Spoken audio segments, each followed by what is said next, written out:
What's up, nerds? Oh, this isn't a good beginning to this at all.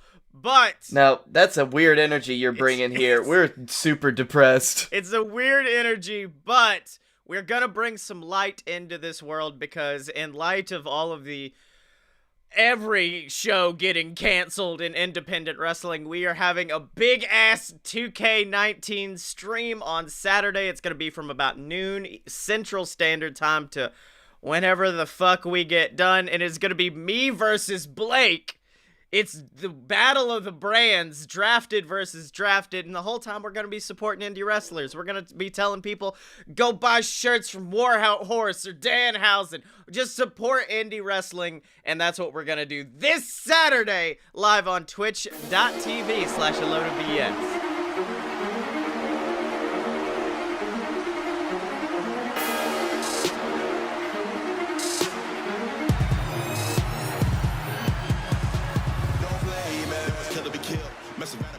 So welcome to Fight Boys, the weekly show about professional and not so professional wrestling. I'm depressed, the Dylan. I'm tired, Blake Tanner. And I'm quarantined, Scottye Moore. Woo, buddy, a lot this last week, huh? Whole lot of stuff going. I missed one fucking week, dude. Yeah. I missed 1 week and and you do this. Wait, what? We didn't do this. This is your fault. All of you, and you. Okay, I'll just leave. So, last week's episode was just me and Dylan running around and licking things, and that's why we caused this whole ordeal. You're like those children at Disney World. Oh, yeah. Or the TikTokers who are apparently doing that now as the coronavirus challenge, which that's my heel of the week. I know we don't do that about not wrestling things, but those assholes are definitely my heel of the week. But wrestling happened, and wrestling kind of happened. Wrestling happened on one show, technically. Promos happened on 3 other shows, and then there's no indie wrestling. It was nothing but a bunch of awkward silence on one show, and then the other show had MJF from the sidelines just being like, "That was Trace! That was Trace! I counted it!" Hey, how dare you accuse me of that, Shivani? So you went on this action or what, old man? Yeah. Did you see where MJF actually did go to Disney World after last week's where he screamed, "I'm gonna go to Disney World for no reason"? Yeah. He actually ended up going, and it led to my favorite video of all time, which is the boat ride from It's a Small World, and you see all the children happy, and then it cuts, and then you just see MJF staring furiously, and he goes, "I want to go back. I don't want to be here anymore." I like to think that Wardlow was taking all that video.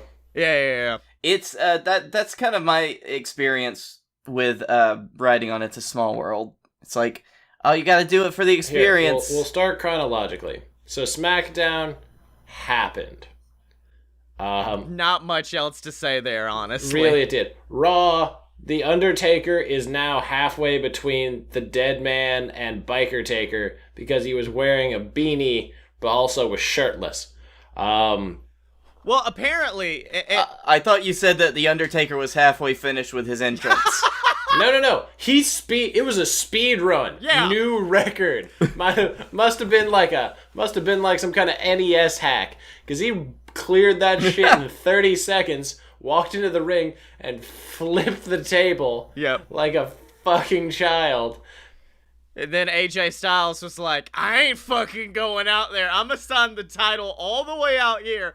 Gallows Anderson, you go bring him the contract." He has a title now? What's his title? The Phenomenal title? Is that like the Young Bucks Super Kick Party Championship? Yeah. When did I say titles? Fuck. Dude, you can't. After this week. The Raw moment with Austin was on Raw, right? Austin was on Raw because it was 316 day. Okay. Yeah, okay. He was on Raw, and it did lead to one of my favorite Byron Saxton moments ever. It literally... hell yeah! It looked like a shot from the Eric Andre show. It was so fucking awkwardly filmed, and it was the only thing they did well during this whole eerily quiet show. Yeah, I think, and it was a very good use of that. Becky Lynch showing up and getting legitimately drunk was a good one. Wait, oh yeah. Yeah, she really, she took him down with old Stone Cold. It was very nice. Yeah. It was very nice, well, my favorite part about it is all of the memes that have come up online of people editing Twin Peaks audio over the awkwardly silent. Like, they took the Bray Wyatt promo and edited Twin Peaks music over it, and it fit perfectly. It was a very, very good time for me. I'd be down with that. I can't remember who tweeted it, but somebody said if for WrestleMania they decide to lean into that and put in like weird music and special effects and make it look like a movie, Mania could be fucking awesome. Probably not what they're gonna do, but it could be awesome. It could almost get there. Yeah. Oh, So, I don't know, man. They have 2 days in Rob Gronkowski, so, like... Rob Gronkowski awkwardly photoshopped into the WrestleMania sign. It was so good. Fucking... Dude, I am... Man. Like, if it wasn't for the fact there's way more, like, pressing matters in the world, like the world falling apart, like, I would be having, like, a fucking 10-minute rant about how fucking shitty having Gronk there is. Oh, yeah. Oh, by the way, you were talking about American Badass Taker possibly being a thing. Well, fun fact, it was gonna be, because apparently his entrance for Mania was going to involve him coming down on a motorcycle and going full American Badass against AJ, which... that would have been pretty dope. I'm not gonna lie. So that's another thing coronavirus Here's took the thing. out was the. That's not my favorite version of the Undertaker. Oh really? Like, no. Mine will always be Big Evil. Oh yeah. Don't you done it now? That will always be my favorite version of the Undertaker, because there was that. That was like the version of Kane where he had a mask but he was still doing promos and he was teaming with like RVD and the Hurricane. Oh yeah. Like just like the early 2000s. Yeah, it was just badasses always kicking assholes' ass, as it were. Yeah. Yeah. What are you gonna do, brother, when 10 million screaming Caniacs come down on you? Canaanite. Canaanites. Yeah. The moment that still gets me about that clip is just how The Rock mouths it at the very same moment that King says it. So it looks like The Rock has been 80-yard by the Jerry Lawler. Oh god, this is better times. So, apparently there's going to be a lot of special effects, gimmicky things, whatever. They're saying that they're actually, like, filming shit now. They're saying they're filming it off-site, and they're just gonna play it on the day of, which some matches it could work for, I guess. Yeah. My heart still goes out to fucking Rhea Ripley. Oh, yeah. For her, like, debut Mania. Well, she was in, like, the Battle Royal last year, wasn't she, for Mania? Nope. Oh, shit. Then, yeah, her debut at Mania, nothing's gonna happen. Like, this is just... how does it feel for y'all to be in the official weirdest time in the history of pro wrestling forever? I mean, in the world as well, but also pro wrestling as a whole. Not shit has ever happened like this. The closest that it came was that one time it got a little too cold in Philadelphia, and they had to film shit at the WWE headquarters. That's the closest it's gotten. But I mean, there was a horrible blizzard that did keep everybody from traveling. I think it was more than a little cold. no, I got out. Like, I was in Philly that night, and I escaped. It's okay. When you escaped, they were trying to get in. Oh, did you guys also hear about apparently Mania was allegedly going to get moved to Madison Square Garden because WWE, because Tampa hadn't officially shut them down, couldn't, like, they had to officially try to move it to satisfy insurance concerns. And then their plan was for Orlando to be like, that's still too many people. You can't do it at the Performance Center. Then once they shut it down, they could officially move it to Madison Square Garden to a different date to satisfy all of their insurance shit. And so that's like the weird conspiracy theory going around on why they decided to do an empty arena, but then Orlando just called their bluff and they went, well, fuck, okay, get Gronk, let's go. You just gotta go full Gronk. You know, I heard they were just doing a full holographic audience. Oh, yeah. No, it's going to be the straight-up Tony Hawk Pro Skater 2 audience that's in WWE 2K19 just around the whole thing. Yeah, they're just gonna get all of them. They're gonna get all of them in there, and it's just gonna be real good. Yep. Fuck. So, WrestleCon got canceled, and the Marriott tried to fuck them over very hard. And I'm like, okay, that's cool, Marriott. Was that before or after last week's episode? Because it might have been like after. It was after. Yeah, because Yep. apparently because Tampa wasn't officially shutting them down, the Marriott was trying to still get money out of WrestleCon, and WrestleCon was like, "Hey, bud, no, I can't. We can't afford that. Like that's impossible." And so finally, after an outlashing of the entire world of independent wrestling fans, the Marriott finally relinquished and were like, "Okay, it's okay. It's okay. Take the money. You're fine. It's fine. No, you take the money. Take the money." Anyway, on to the show that had wrestling on it. AEW. Actually, real quick before they do that, all of our shit's canceled too, by the way. This fucking trip we've been planning for months. Yep. Not a single show that we... Disney World's probably going to be not canceled, but not opening for another month after this, and then all the other shows are canceled. So there's... Dylan, sorry, bud. It's going to be a few. I'm still pretty sure because Vegas closed down until the 14th of next month. Yeah.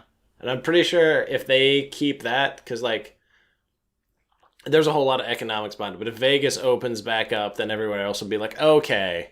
If those Good crazy enough. motherfuckers are open, I guess we're good. If Yeah. they killed the virus, then we can. Oh, Yeah, well, it's a thing of, like, so the virus is terrible. People are dying. I'm not going to take away from that. But at a certain point, anywhere that has, like, an economy based on entertainment will die after, like, 2 months. So they're just like, okay, like... And there are people that are going out to the fucking pool right now in their, like, fucking community. So those people, if they have money, are already going to be going places. yeah, basically. Might as well make money off of them. We also didn't bring up the best part about the awkward Byron Sexton hell yeah, which is a few seconds later when he gets in the ring and then Stone Cold just fucking nut shots him in the middle of the ring before dropping him with a Listen, stunner. he put him over in a tweet. He's like, I don't know what hurt worse, my foot or your balls.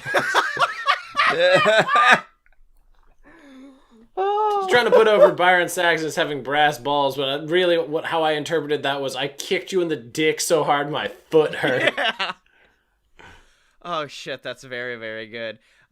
So yeah, that's all that happened on WWE. And if you'd like to watch talk about NXT, watch the last 6 months of NXT TV, because that's all it was just a bunch of recap packages. Basically, someone on Twitter summed it up. They said, here's how to know the difference between WWE and AEW. On one network right now, they are airing essentially a bunch of reruns.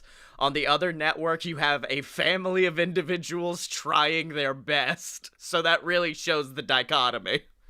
You remember during the writing strike where Ellen was at least trying to put on a show? Yeah. It's like that. Yeah, exactly. Just doing everything they can. But we'll definitely get into that later. Anyway, AEW rocked. It was still really great this it was week. so fucking choice. Like, and my favorite was the fact that WWE has been straying away from, like, don't say the fucking C word, don't address it. Don't. AEW was straight up like, yeah, we know what the fuck's going on. We're not gonna pretend the world's not on fire right now. Like, that opening promo from Cody was chilling, of just like, we need to come together right now and help each other. And the fact that it wasn't a shame. But at safe social distancing. Yeah. Well, my favorite is the fact that not only it was great because, yes, it was a message that we all needed to hear in these trying times. But then, at the very last minute, he was like, and that's why Kenny Omega, Hangman Page, and Matt Jackson need to get their shit together. And I was like, okay, that's good. Tie it all together, Cody. Bringing it back. Bringing it back home. His gimmick is just being the president from Independence Day. Yeah. Yeah. That dude on Reddit was spot on. He's got the jacket and everything. Oh, yeah, like, there's a moment in that opening promo where the camera pans behind Cody, and I can almost hear the cameraman thinking, like, get the fucking light in the shot, get the light shining down in the shot, get that Independence Day bullshit, let's go. Today we declare our independent wrestling. Oh, fuck you. Fuck you. I also do like... You're just mad because you didn't think of it first. Yeah.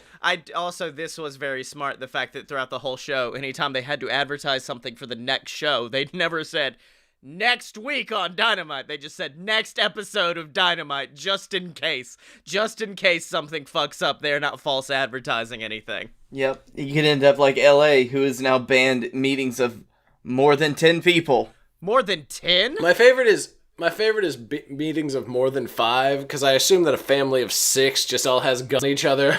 Like that scene from the Office. Like, no, you go. All right, Jebby, one of us is getting arrested because we've got 6 people in the family. I guess P-Pop's gotta go. Boy, that fucking he already has coronavirus. It's fine. That fucking rule can't take place in, like, Salt Lake City or no shit. They're just, like, meetings of over 5. What about my family of 13? You're just all gonna have to... Well, that gets rid of 4 of my wives. No. It's like when you're at Disney World and they have to split up a family into different carts. They're just like, all right, 5 of you go here, 5 of you go onto this one. Can I get 3 on 4? 3 on 4 over here? Okay, do I have a family of 2 in the back that'd like to join them?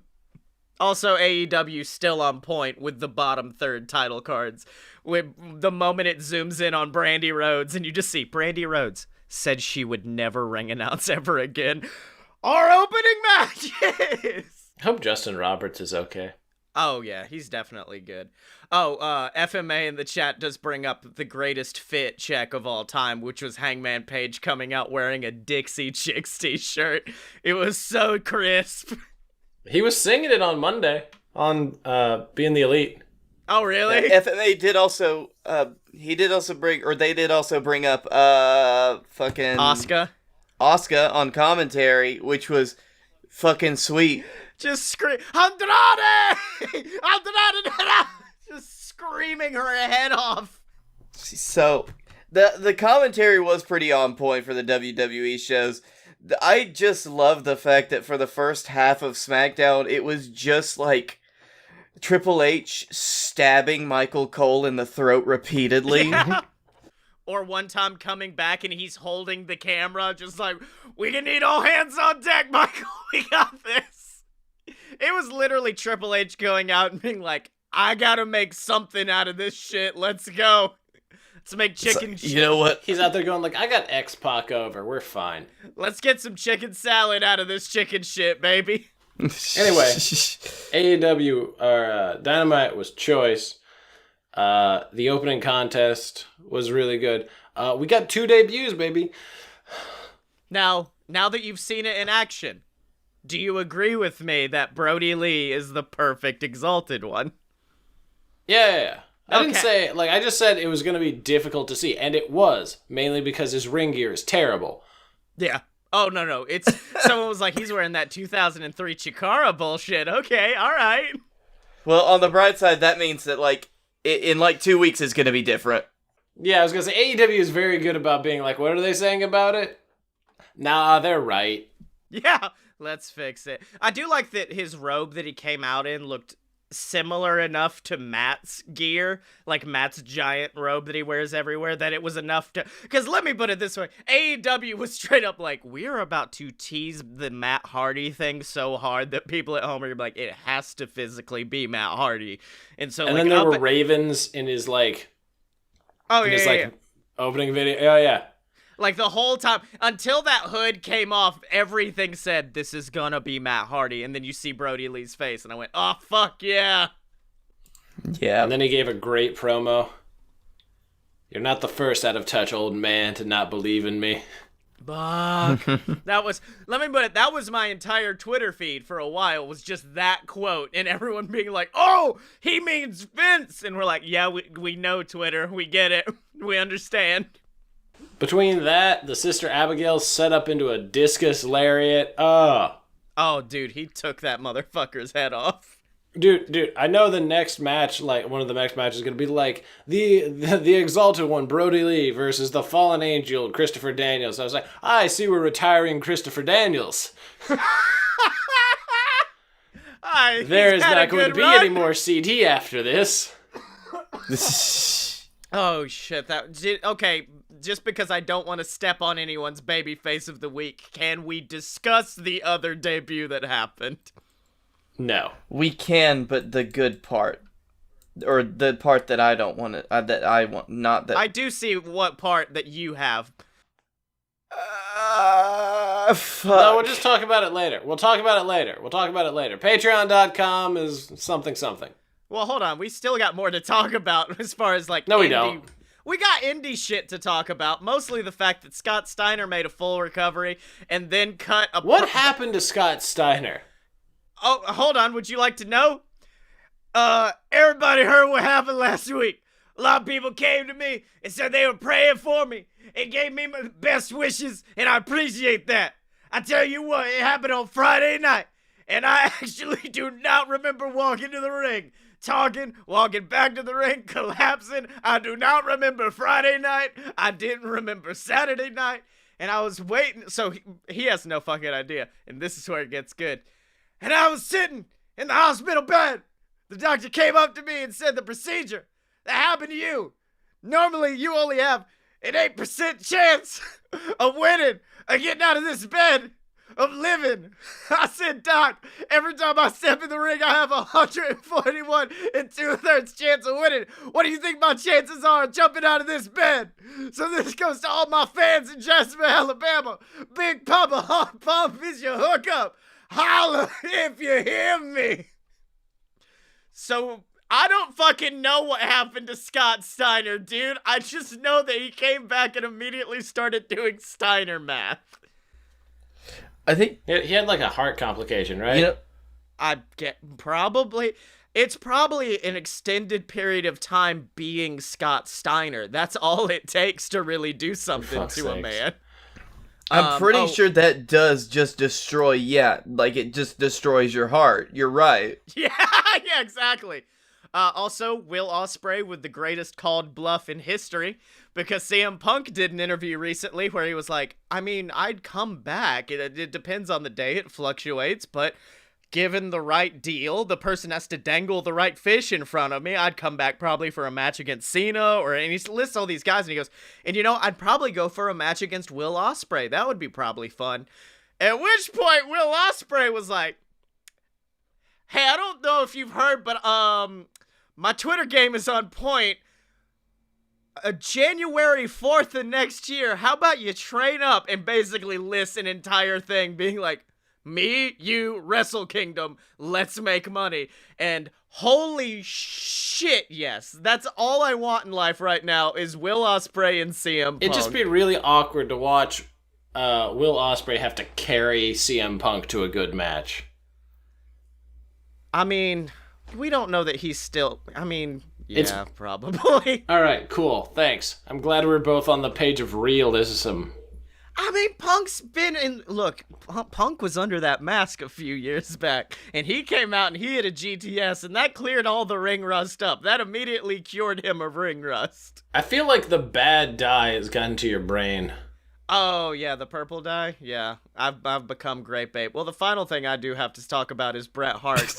Bret Hart slowly becoming Matt Riddle's second. I can't wait for Matt Riddle. No. Bret Hart is hated on Goldberg in interviews since time, like, immemorial. Like... Immemorial. Yes. Yeah. Like, at least a decade ago, I was hearing about this. Yeah, because Bret Hart was like, he did an interview, and he was talking about Goldberg, and he was like, you might as well just be wrestling a fucking gorilla when you step into the ring against Goldberg. And I'm like, fair point.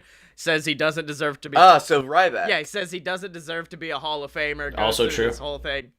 And then, by the very end, the best quote is the fact that he's like, yeah, you know how, what's the word? Oh, yeah, he ended my career?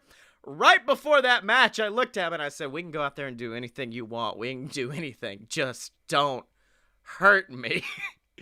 And then he proceeds to end Bret Hart's entire fucking career and continue to get cheered. Actually, one more thing. Jushin Liger went to the WWE Hall of Fame.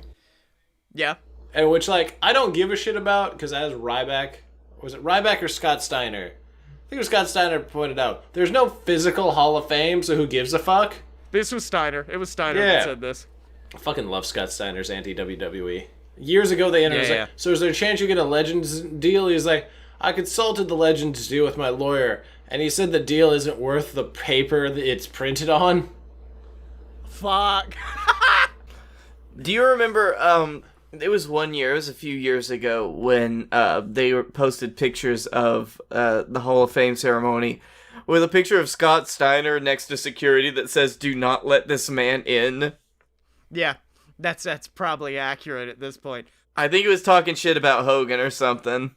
Yeah. Good. FMA in chat, who's essentially just become our producer at this point, brings up, in TNA news, Joey Ryan and RVD are now a tag team called Cancel Culture.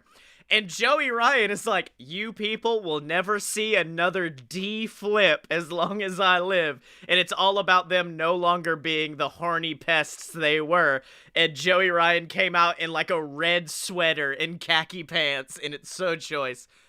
But the weird one is the fact that apparently Sami Callihan was like, you know what, I bet I could have made Solomon Crow work. I bet I could have made that gimmick work. So now he has brought back Solomon Crow, but he's still Sami Callihan, but he's doing the entire hacker gimmick. And he's just fucking up Ken Shamrock for some reason.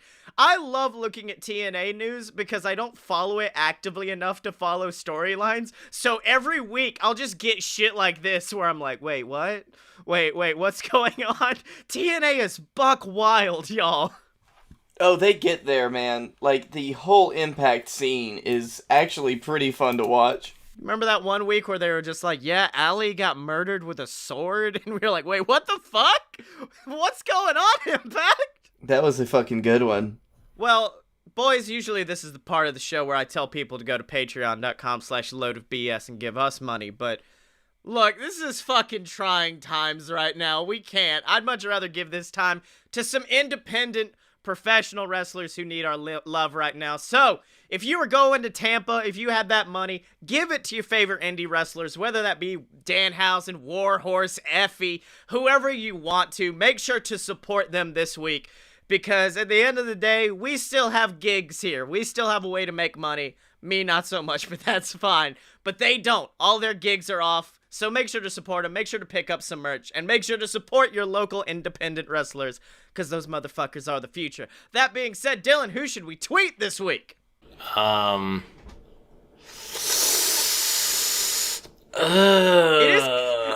of like last week, where it's just like, it's such a, who do we need? Tweet Colt Cabana. Okay. Tweet Colt Cabana and tell him nice stiff shot on Kip Sabian during Dynamite. Fuck, that was the best part of Dynamite, without a doubt, because it was the most realistic, because it just seemed like you're at a party and you hear some guy talking shit. He's just like, yeah. No. It was the way Cole was like, yeah, sure. Whack! Yeah. You forget, I am also a professional wrestler. I am also a wrestler. Yeah. Now see, look, he's running away. He's a coward. Well, while we do that, let's get into our heels and faces, and during this time, I feel like we have to end on baby faces each week. So, gentlemen, your heels? Depression. I get real depressed reading about everything. Like all the stuff happened to the indies. WWE that's just depressing to watch. WrestleMania this year is a shadow of a joke. Yeah. Like they're gonna force it through just like everything else. Fucking just no lube, man. It's going in dry. And Jesus. Yeah. Oh, it gets worse. We don't know the next time we'll see Dynamite. Impact has tapings out so far.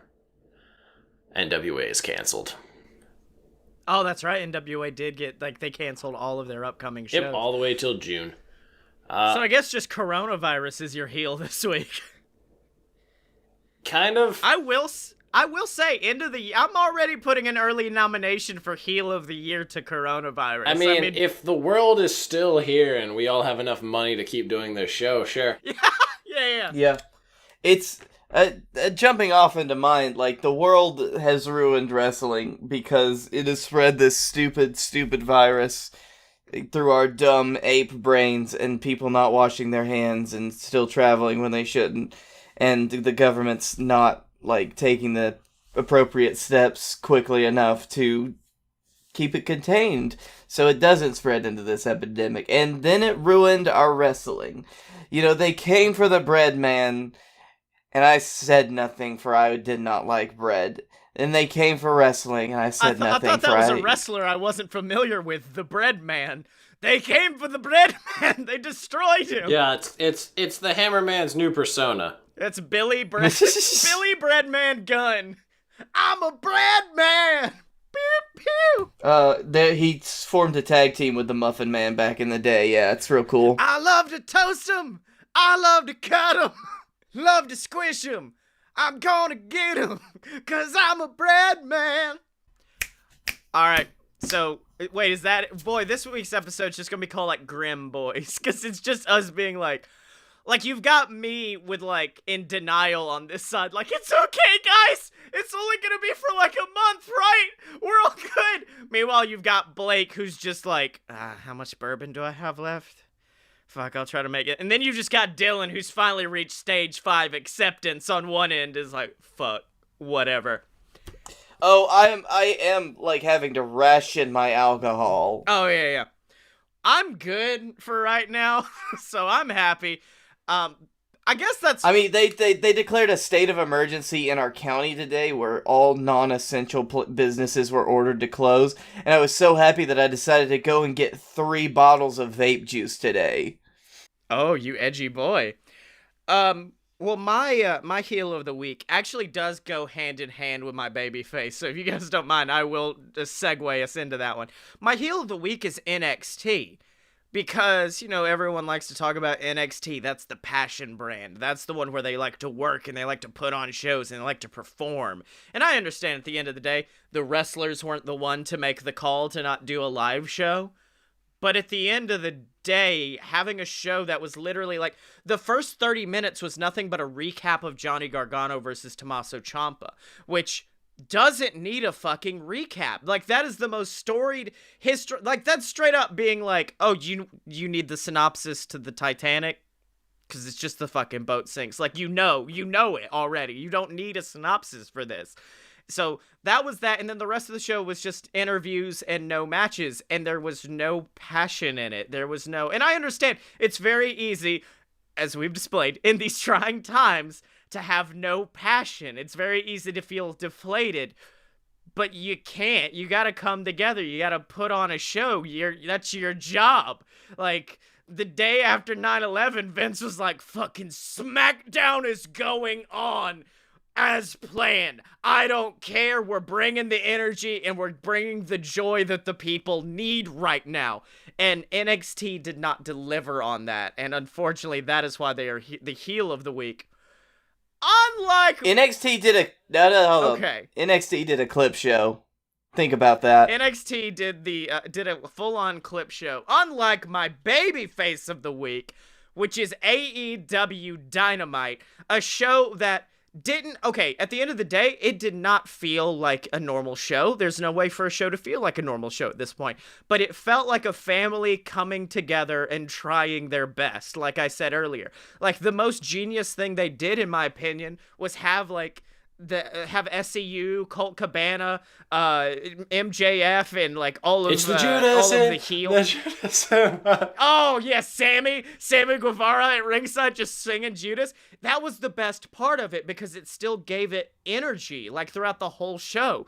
Like that was someone on Twitter put it very succinctly. They just said, there's no one in the audience except for these few guys, but you can feel the energy. You can feel like the electricity coming from the crowd, and it really added to it. It was like the opening bit where Kenny looked and just said, we know that you guys are giving us your energy. It's hard for us to feel right here, but we feel your energy. We guarantee it, and we're going to put on the best possible show. And they did. And it was a beautiful show because every person who came out that night wanted one thing, and that was to make sure the people at home were distracted from this hell we're going through and making something good of that night. And it lended itself to have one of the best episodes of pro wrestling I've seen in a very fucking long time, because it was nothing but a bunch of guys who were like, we need to set all the politics, all the bullshit aside, and just make the best product we can. And that's why I love AEW. That's why I am AEW for life. And that is why they are my babyface of the week. And yes, FMA, Sammy Guevara did make Jericho corpse on stage while singing Judas. So that segues great into my babyface, who was one of the people making that happen, which is Chuck Taylor, because not only did he do a bunch of great spots for the match, including the you got to give the people what they want, elbow touch, got to maintain safe distance. For the hook. Oh yeah. He also did like coming from off camera lariat on Phoenix that just leveled the shit out of him. It was amazing to see. But afterwards, and this is for the best friends, gave the promo about things. About like you hit my partner in the dick. So you gotta say dick on television, which is nice. Mm-hmm. But I also like he's getting there. He's so close. He was like, we want to have a street fight. In an actual street. Trent comes up. You know what, guys? Meet us in the parking lot. Like, how do you get around not having an audience? You can have any kind of gimmick match you want. They can't be upset. They aren't even there. Oh yeah. Like at the end of the day, they could just go full crazy Matt Hardy and have 3 weeks of Dynamite on the Hardy compound at this point. Like, I was honestly expecting almost like being the Elite, just with better, elevated, like, production value and shit, which I feel like we'll probably get as it moves on and stuff gets more and more limited, and that's gonna be really fun to see on TV. Oh yeah, as resources start to dwindle, and everybody... you have SCEU just had drawing straws to figure out which one of them they're going to eat first. No. It's them in Tampa for like the 4th straight week, and it's Christopher Daniels in a corner just being like, I fucking hate Tampa. I hate oranges. There's oranges everywhere. Why are there so many oranges? Why are they in Tampa? Because they're in Tampa right now. I would assume they would just stay there. Okay, look down at your shirt. Do you know what the colors of your shirt are from? They're from the Jacksonville Jaguars. Oh, that's right, Jacksonville. Fuck. Sorry. Dylan, it's been a long week, my dude. You can't keep doing this to me. Also, it's Seattle, because I bought it in Seattle. Fuck you. Anyways, your baby face of the week, Blake. My baby, thankfully we're all talking about something similar in the babyface vein. My babyface of the week was, it was, in a nutshell, Matt Hardy returning with his full-on broken boy gimmick, and the very end of the last segment of AEW when, it was one of the Bucks, I think, was talking, saying, no, we're not outnumbered, because we have... And then fucking Vanguard-1 just kind of falls out of the sky. Yeah. And just is hovering. Well, no, it was before Matt was even talking. It was like the inner circle just bragging. And I don't know if Vanguard-1 was late, because Jericho was just walking around, like, doing the same shit he did after he won the title, where he's running around and screaming at people in the crowd as they're waiting. And then Jericho finally gets back to the center of the ring, and you hear... It is just the loudest buzz in existence. And then I love how you heard it through the entire thing. And I also love how, like, dumbfounded everyone was. It's like, what is that? What is that? What is that? I mean, when it panned out and showed it, I audibly screamed I went, fuck! It's a drone, y'all. Only Matt Hardy could get me to pop for a random-ass drone strike. What the fuck? Yeah, and the Vanguard-1 came in, and it was a fantastic moment, and then it zooms and pans over to the very edge of the arena, where it's just Matt standing alone with the fucking wild, broken smile on his face, starts doing the delete chant. You bet I started doing the delete chant. I hit my hand on the wall. It was great. Although, apparently, he might be bad. Like, he might be turning on them during Blood and Guts, because the last Free the Delete that he filmed was, like, the whole plot of it was him trying to get the Bucks to super kick his broken spirit out of him, and then they would resurrect together, perfectly healed. But when he resurrected, I guess, like an evil version of it got inside of him, and he ended up like Dark Matt. So that might be what happens. But oh yes, Oh, I'm sure it'll get there. oh FMA, yes, Rebby needs to be playing the piano next week as he comes out for his first entrance. Absolutely. That was nice. It was. You just do the segment. I need to go to sleep, dude. No, that was good. You know, we got to vent. We got to deal with some stuff. It's all right. I'll talk to you guys later. I'm gonna go sleep because depression. All right. This is a weird energy for the show this week. Let's go to commercial.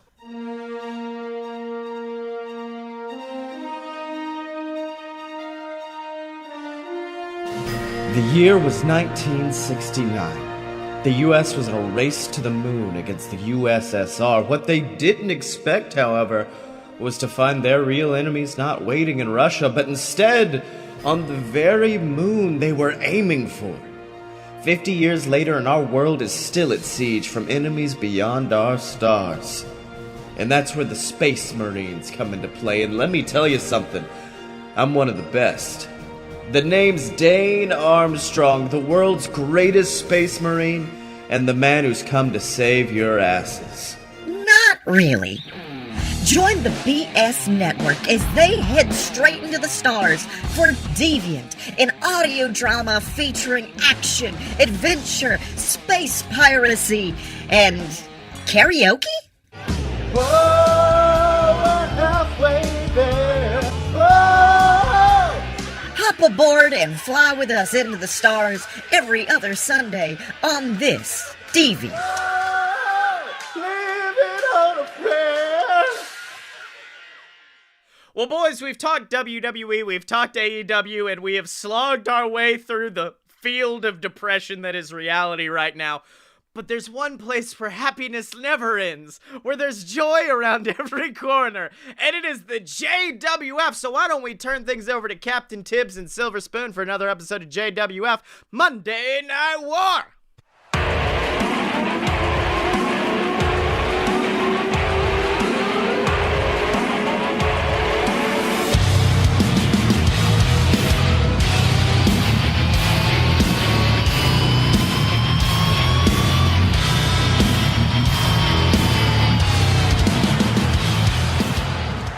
Welcome, ladies and gentlemen, to JWF Monday Night War. I'm your host, Silver Spoon, joined as always by Captain Tibbs. And Tibbs, let me tell you something. We are on the way to Wrestlepalooza, the biggest, definitely the biggest show of the year that's happening in Tampa.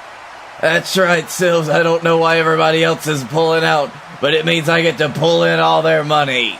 That's right, Tibbs, and let me tell you something, we've already got an exciting main event as Momoa Curry, the JWF champion, takes on his brother, the Leviathan. It is going to be an amazing match when those two battle, Tibbs.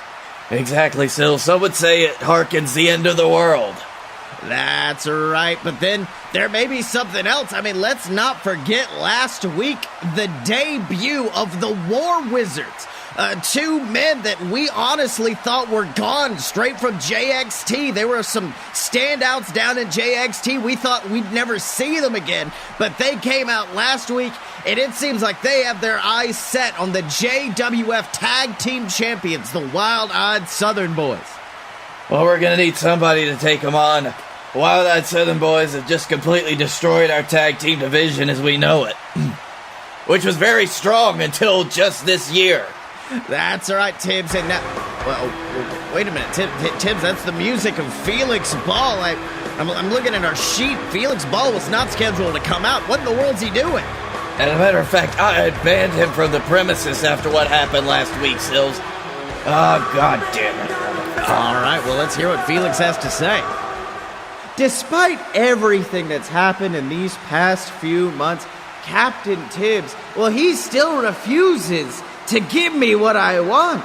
You see, despite destroying his own son, his own flesh and blood, to a point where, hell, I'd be surprised if old Canada Charlie, because that's his real name, Tibbs, I'd be surprised if he ever returned to wrestling.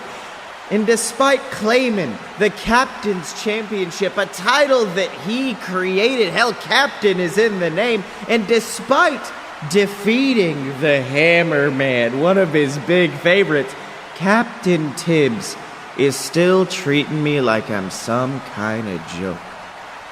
And Tibbs, I'm not going to stand for it anymore. So I hope each and every one of you out there likes looking at this pretty face of mine, because I refuse to leave this ring until Captain Tibbs gives me what I deserve, and that's a one-on-one shot at the JWF Championship. That's right, I'm officially boycotting the JWF. Well, Tibbs, what are you going to do? He said he's not going to leave the ring until this happens. What's going on? Tibbs, you've got to do something. We've got a show to do. These people paid their tickets. They fought through hell itself to get here. We can't just leave Felix Ball in the ring like this. Oh, come on, Tibbs, come on. Surely you still got some of that testicular fortitude you used to brag about in the 90s, right? Surely you got the balls to get in this ring and give me what I want. Or how about this? Maybe I need to go in the back and do to each and every single one of your superstars exactly what I did to your son. Maybe I need to injure your entire roster to a point where there will be no Wrestlepalooza this year. You can try to take it to the JWF Performance Center, Madison Square Garden. I don't give a damn. There will be no Wrestlepalooza this year if you don't give me what I want, Tibbs. You want it? You want it? You want the biggest show of the year to get canceled because of old Felix Ball? Huh? Shut up! Listen here, you complete and utter pus-filled abscess of humanity. You have nothing on me anymore. You've taken away everything from me, you bastard. Is that what you wanted to hear? You took my belt. You took my son. You even took the Hammerman away from me. And you know what that means? Do you know what that means to Captain Tibbs? It means that you have nothing on me, Felix Ball. You have no more room for negotiation. You have no power here. You played your hand, and I refuse to put up with your bullshit anymore. Security! Security, get this son of a bitch out of my ring. Oh, really? Oh, that's how you want to play this, Tibbs. Oh, I'm sorry. I thought I was negotiating with the great Captain Tibbs, the man who said he settled things in this ring. But no, apparently you just want to give in and let your cronies do the work for you, huh? Well, you know what? I invite each and every one of those sons of bitches to come on and try to... Oh, Tibbs. Unfortunately, Felix Ball has been in the ring and he has poked the bear. And that bear is coming to the ring right now. It is the JWF champion, Momoa Curry. You know something, Felix? I've had just about enough of your bullshit that I can take. And you know something, Tibbs? Might not want to give you what you want, but I will. You want a shot at the title? You want to take on the JWF champion?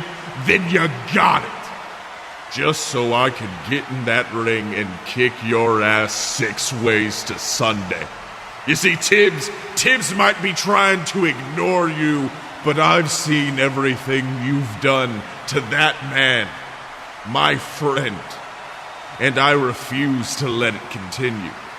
So tonight, whether Tibbs wants it or not, in the main event of Monday Night War, it's gonna be Felix Ball versus Momoa Curry for the JWF Championship.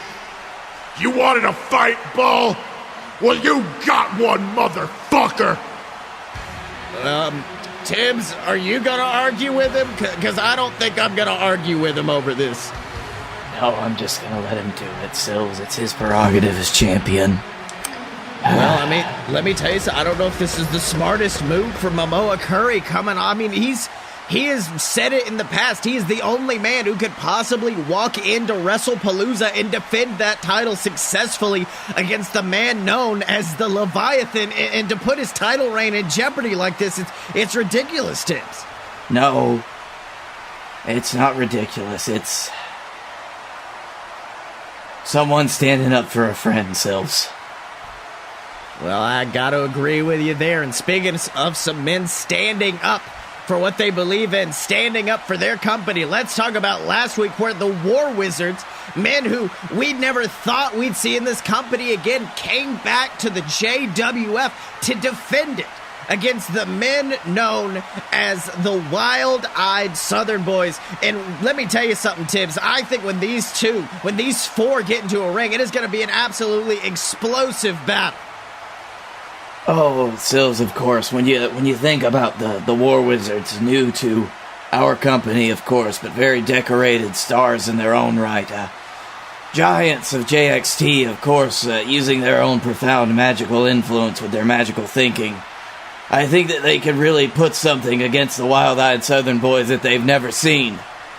Essentially a bunch of D&D nerds fighting the Texas boys, and actually I really like to see that fight. That is right, Tibbs, and maybe we could see that at Wrestlepalooza. And I'm sorry, ladies and gentlemen, I'm getting a message from the back right now, and it appears that the Leviathan, the beast, the monster, Momoa Curry's brother, has sent one of his stands, sent his right-hand man, if you will, the former JWF Captain's Champion, Mojo Gruff, here to respond to Momoa Curry's actions at the beginning of this show. We need to go backstage right now to hear exactly what Mojo Gruff has to say. Let's have a listen. Hello, ladies and gentlemen. Honeypot Mick, I'm no longer with him anymore. Here in a shocking twist of events, the former leader of La Flambeau, Mojo Gruff, has returned to the JWF tonight on behalf of his master, the Leviathan. Mojo, what exactly are you doing here tonight? Oh, Honeypot, my poor demon. What have they done to you? What have they done to my boy? They've massacred my boy. You were so powerful. You were such a beast, and now you're just a sad man with a microphone. It's sad to see, really. But to answer your question, I'm here because my master has a message for Momoa Curry. And that message is that Momoa Curry cannot run. He cannot escape the pain and torture that awaits him at Wrestlepalooza. Because you see, tonight, Momoa Curry faces Felix Ball for the JWF Championship because Momoa Curry is afraid. As we inch closer and closer to the destruction of the very earth itself, Momoa Curry is realizing a truth that he's been terrified to admit ever since my master returned. Momoa Curry is realizing that at Wrestlepalooza, he is going to be embarrassed and destroyed by the Leviathan, and his body will be broken apart. You see, Momoa Curry is attempting to avoid his fate, attempting to get rid of the JWF Championship. But Momoa, my master, he no longer needs the JWF Championship. He no longer wants that championship around his waist. My master wants only one thing: revenge. And it doesn't matter if that title is around your waist or not, my master will face you at Wrestlepalooza. And he will enact such beautiful vengeance upon you that you will refuse to stand up. My master will break you apart bit by bit, and he will claim his revenge. You see, your mistake, Momoa, your mistake was thinking that this was about that title around your waist, but this is no longer about gold or championships. When my master comes to Wrestlepalooza, it will be about destruction. All right, Tibbs, can we cancel Wrestlepalooza? Because I'm not gonna lie, I thought Momoa might have had a shot, but that was the scariest shit I've heard in my entire life. Nope. I mean, well, what if... Hold on, there's that whole, that beer virus going around. Could we, like, make up something and say we had to cancel because of that? Like, could we, like, make it not seem like it's because of the Leviathan? Sills, I don't know what they've been telling you. But no, I don't...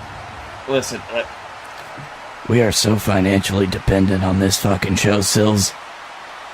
If we have to cancel, if we have to push it back a week, we will not come back, okay?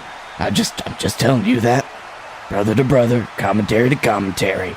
And, mic was on, wasn't it?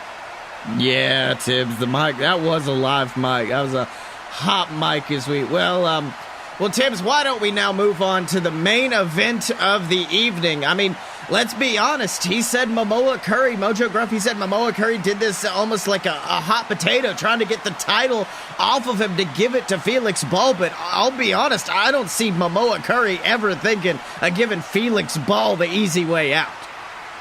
No, Sills, this is not Momoa Curry taking the easy way out. Anybody with half a brain would see what Momoa Curry is doing, and I have been, let's just say, left in a colossal state of despair, almost borderline unable to run the company for the last few weeks. So Momoa is having to step up, and he is kind of just doing the thing that friends would do, and he's going to beat the shit out of Felix Ball, and he's going to do it on my behalf, which actually makes me very happy, and I feel loved, Sills. I feel loved. Well, that's very good to hear, Tibbs. And in the ring is that man, Momoa Curry, staring across from Felix Ball. Shibata calls for the bell. Match starting, and oh, Tibbs! Momoa not messing around, immediately rushing for the Momoan punch, but no! The Canadian one, Felix Ball, he ducks it, grabs Momoa, and oh, a beautiful fisherman suplex into the turnbuckle. I mean, Tibbs, that was a vicious starting maneuver from Felix Ball. We might like to mock him on commentary here now and again, but let's not forget, Felix Ball is a legend in this business for a reason. He makes sure to study his opponents before every match. He knows how to counter every move in Momoa's arsenal. And of course, Sills, let's not forget that Momoa and Felix Ball have known each other for as long as I have known Momoa Curry and Felix Ball, which is a very, very long time. Two very studied opponents in the ring, but this is just beginning. That's right, he's got Momoa grounded in the corner, and oh, just stomping a mud hole in the chest of his opponent before dragging him out, and oh no, Felix climbing the turnbuckles, not a good place to see the densest man on the planet is, oh, he lands a massive Vader bomb straight down onto the chest, goes for the pin, 1, 2, oh, Momoa barely kicking out at 2 as Felix just unceremoniously just starts tossing the champion to the outside. But Tibbs, look at Felix Ball getting a 2 count that quick on the champ. I would say that it's just a matter of Felix Ball getting that quick one over on Momoa. When you're in a battle of giants, Sills, let's be honest, it's gonna be decided very early on. These are not gonna be long, protracted matches. That's right, these are big men slapping meat. And Felix Ball looking for something big, bouncing off the ropes, and oh my God, went for the tope con hierro to the outside from Felix Ball, not known for his high-flying maneuvers, but Felix Ball goes for it, but wait a minute, Momoa catches him mid-flight, and it looks like Momoa's about to send Felix on a ride of his own, but oh, Tibbs, the back of Momoa Curry giving out, forced to drop. Felix back down, and you know that's not a good thing for our champion. I mean, Felix Ball, let's not forget, he might be small, but he is dense. Got a 600-pound frame hiding underneath that small body. That's very true, Sills. He can throw his weight around in amazing ways, to be honest. That's right, and the problem is, showing that back injury, showing your back give out. Just like that, as you know, something that Felix will target onto, and he begins just that by tackling Momoa into the ring apron, just sending him back first into the hardest part of the ring before tossing him back between the ropes.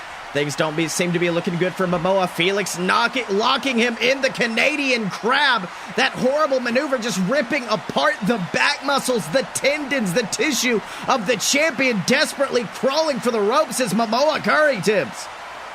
Oh, this is not a good place to be in for Momoa Curry. I knew he was ready for a fight tonight, but I don't think he planned on being just at such a disadvantage so quickly in the match. That's right, Momoa struggling. He's within inches of making that rope break, but unfortunately it looks like he is starting to fade.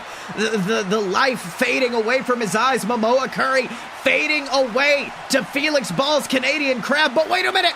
A last-minute wind allows Momoa to grab onto that rope, and unfortunately Felix is forced to break the hold. But Tibbs, you know Felix ain't going to be happy about that. Not at all, Sills. This is another thing about Momoa Curry's character. When he calls upon his actual godly strength, he can perform feats that amaze any other men.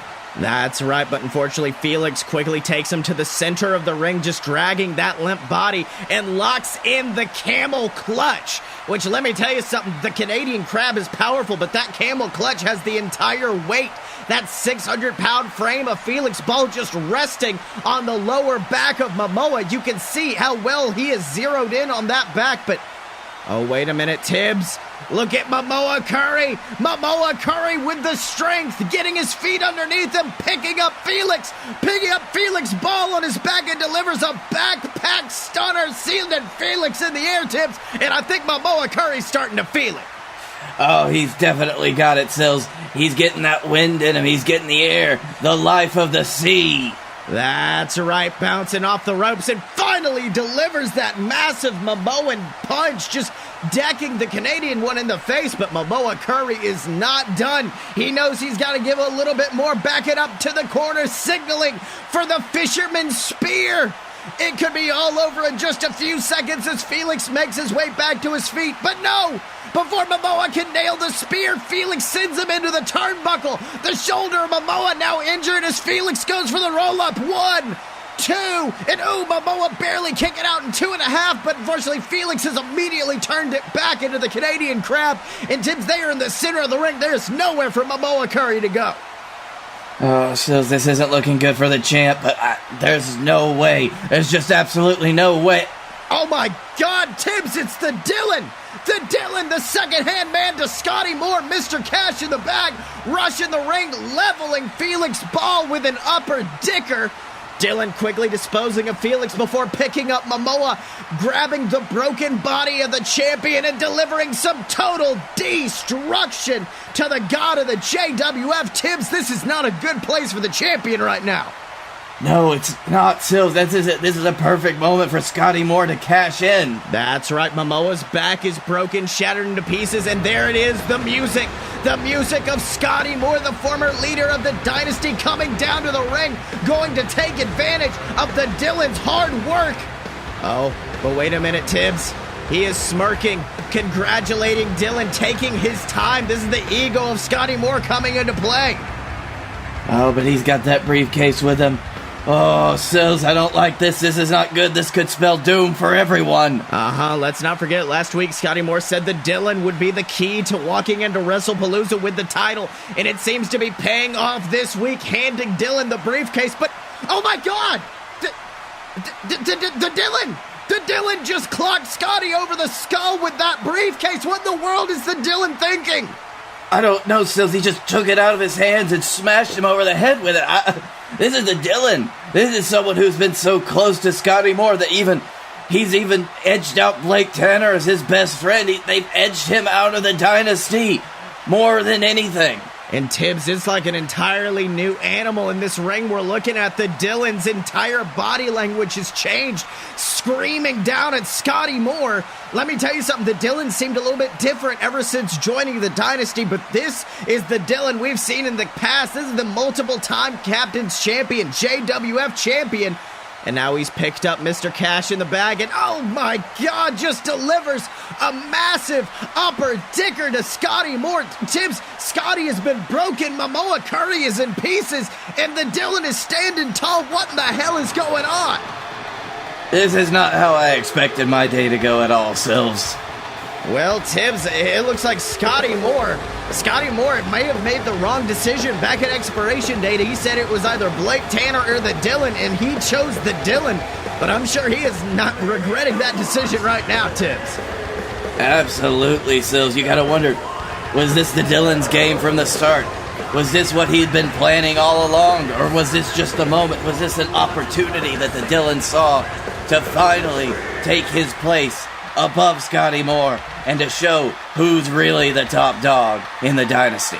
Well, I'm sure we'll find out all about that next week. In addition to that, we will also hear more about the War Wizards and their amazing debut.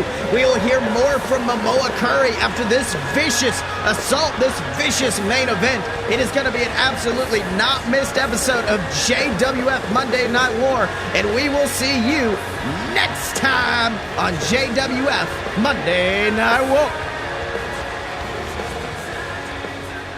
So, boys, it's been one hell of an episode. What did you learn this week?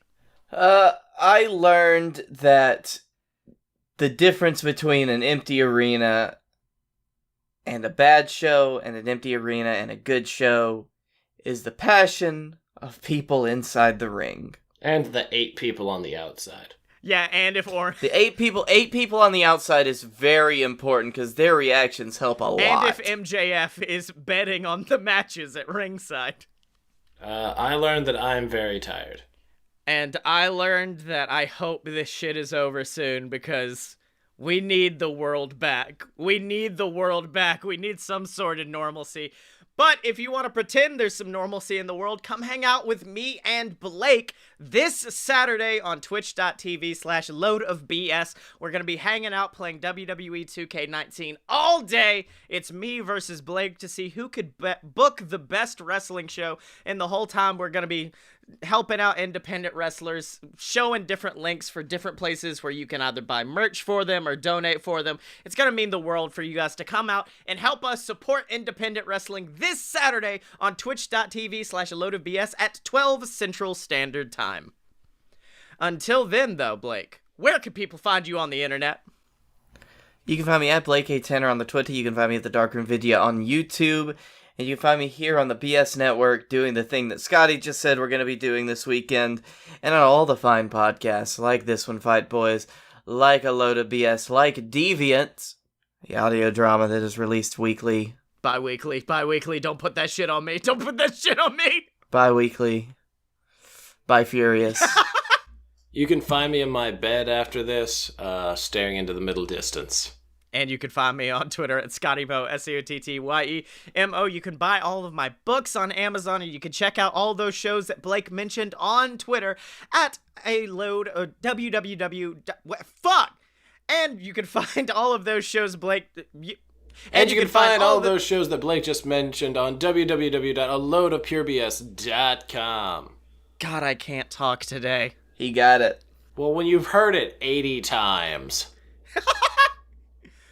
All right. Blake, do you have something to say about another man who needs some support? As long as we're done talking about everything else. Special thanks to Mega Ran for our theme song, Fighters.